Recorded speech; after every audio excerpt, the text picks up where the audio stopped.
halkani waa taar TV daawada ku soo dhawaada barnaamijkeennii wax weydiin ogaal ka sheegne qodobada wariye waxaan idinka hayno carreedag waxa ugu dooroon Axmed Karaash oo la wareegay hoggaanka dawladda Puntland iyo dad sheegay inuu afgambiye Siciidani Boris Johnson oo baaliqaada isku maraya dalka Hindiya Abiy Ahmed oo sheegay in mucaaradka dalkiisu ka hor ciyaarayaan alambaqa iyo debrasyon gabramishaal oo binixiyeen dulqaadkii ka idlaaday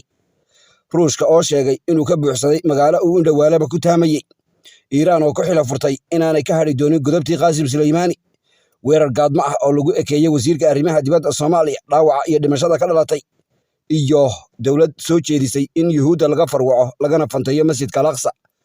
wararkaasi iyo warar kale oo dheeraad ayaan idin haynaa ku soo dhawaada barnaamijkeen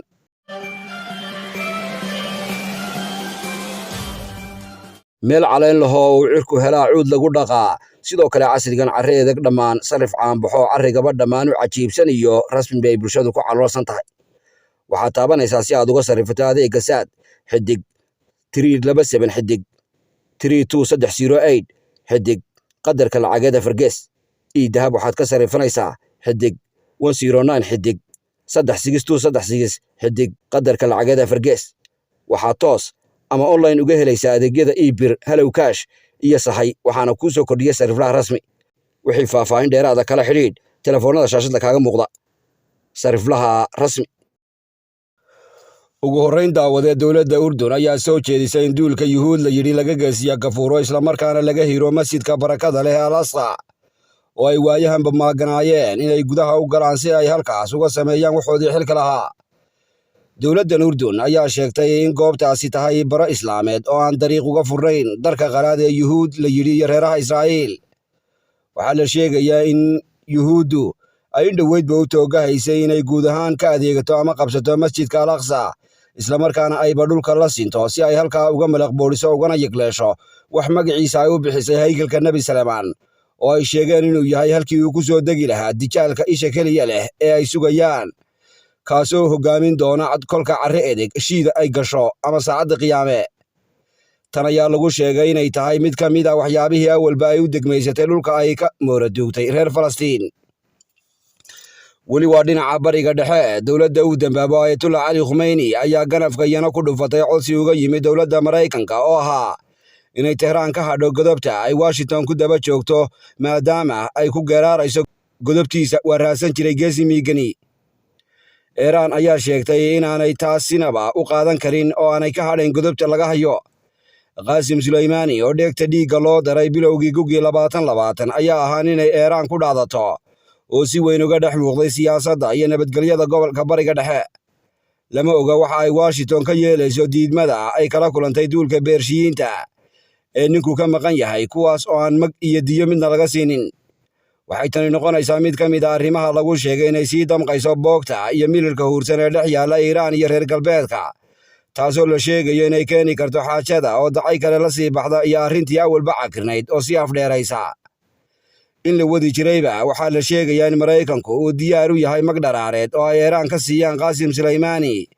balse Ayatollah Ali Khamenei ayaa dhayda ka caddeeyay inaanay qaadan doonin waxaan ka ahayn inay ugu aargudaan madaxda sare ee Maraykanka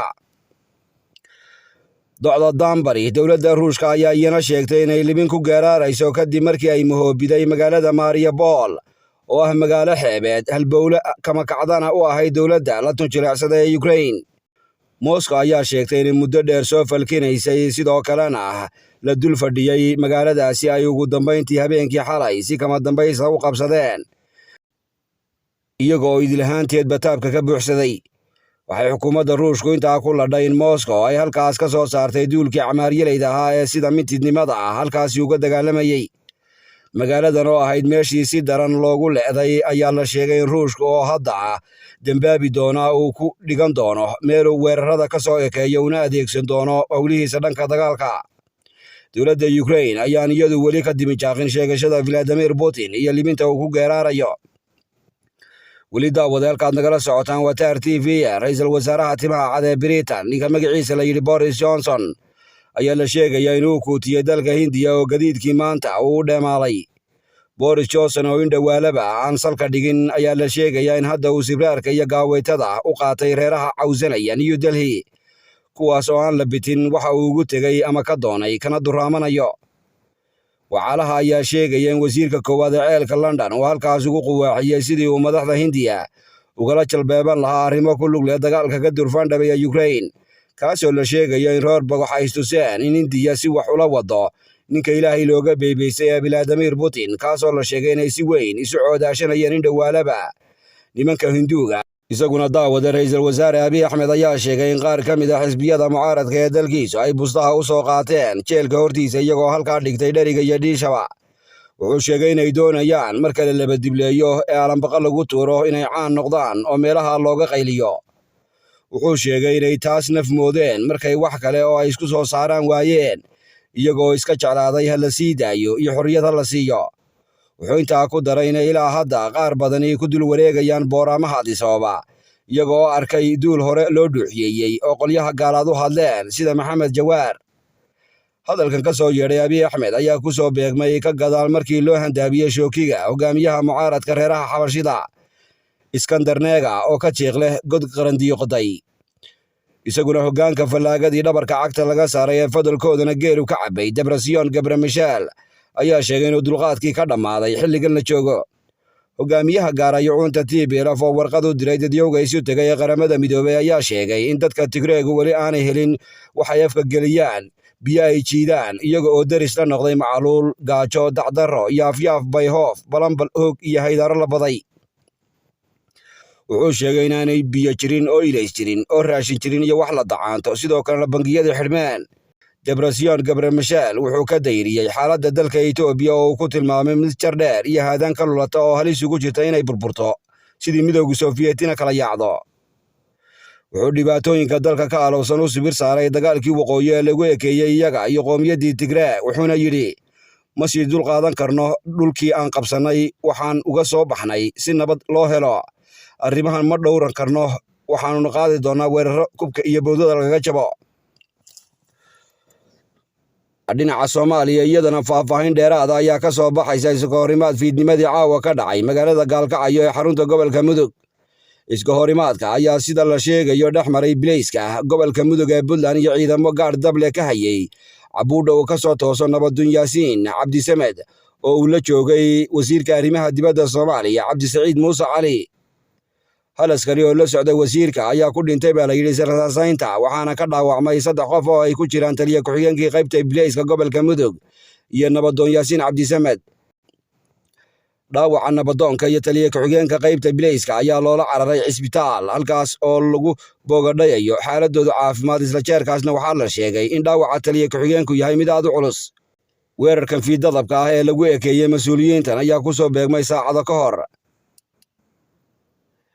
markii mas-uuliyiinta Mudug ee Puntland ay soo saareen amarro lagu mamnuucayo in shirar docogaysiya oo xeeladeed oo aysan dowladda ogeyn la isugu yimaado.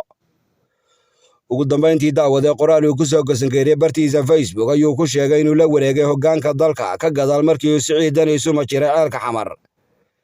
Wuxuu sheegay inuu markuu qoolaaliyey xeerarka u yaala dowlad goboleedka Puntland uu go'aanka madambaysa ku gaadhay inuu u dukuguuro meeshii ugu fadhiisan jiray madaxweyne Dani ee Cabuudha madaxtooyada. Wuxuu sheegay inaanu dalku sidan u sii ahaan doonin baylah ee uu si ku meel gaadh ah u sii wadi doono shaqada, isagoo Axmed Karaash isdhowraya sidoo kalena iska ilaalinaya in wax ku soo baydhaan. Wuxuu ku dubinjaaqay tabtii Xasan Cali Khayre. Wuxuu sheegay isaga oo og xeerka dalka u yaala inuu guddoominayo shirka iyo isu-qoorlaabka golaha wasiirada ee Puntland oo maanta ka dhacay Garowe. Madaxweyne ku-xigeenku wuxuu qabtaa buu yidhi xilalka madaxweynaha marka uu dalka ka maqan yahay ama uusan si ku meel gaadh xilkiisa u gudan karin. Wuxuu sheegay Axmed Karaash isagoo hadalkiisa sii tarminaya inuu isaga oo garowsan ahmiyadda ay leedahay u hoggaansamidda xeerarka iyo qawaaniinta dowladda Puntland, anigoo garowsan mas-uuliyadda xilka iyo waajibaadka baaxadda leh ee madaxweyne ku-xigeenka,